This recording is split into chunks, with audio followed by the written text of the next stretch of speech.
pam... Amot nga pigi jarupan. Ngam dyan lisensya. Makikita. Oh. Nama. Ginaman niyo. Oh. Apa ka ba ulam tikas? Oh. Ay agda-drive ka ti taxi nga kasto ti lisensyam. Ay babam na ita pasayro. Paigin mo rita. Paigin mo.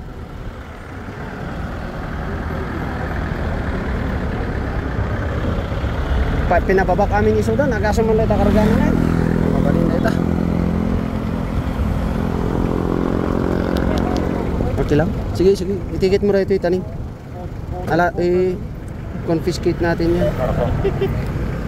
Dati papilis namot lang na ito yung taxi. Naka-power lock.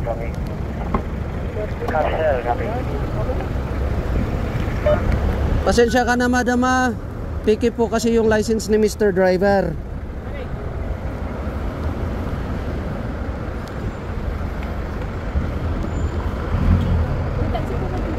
Meron mo tayo taxi dyan. Pakigilid dun sir. Awan na idalan mo. Nakitaksi ka. Ipaigin mo nala dyan sir. Taas umaron mo ka. Alam nga ano nak dito yan.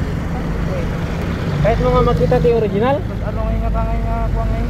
Kita mo ka din papel na ito lisensya tempered plastic. Oh, apa yan da ka in-check ni boss mo? Oh. Anta ko gamin sir nga nagdapo na ni Manila palakad ko. Mano nga binayad mi ding? 8,000. Mano? 8,000 pesos. Tapos bibigyan ka ng pike. Oh, problema ka ngayon sa tropa natin. Jelikod na pa lang kitam. Tam ka din Sika mang kilatis oh. Oh. Ngamot. Nagasa mo ni sika apay kami nga awan kasi katoy kabsat. Sabi, may sumagdama din nala di student ko sir. Akin na expire. Sayang. Kano nga nag-expire?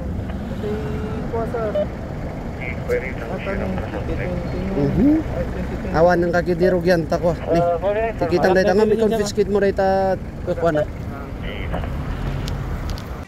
So isa sa namang warning natin sa mga kapwa nating mga gustong magkaroon ng license dyan, huwag po kayong magpapaniwala sa mga ganitong pinopost dyan sa mga group chat or whatsoever. Mga sir and mama, mas maganda pumunta po kayo mismo sa LTO para at least magkaroon po tayo ng legit na license.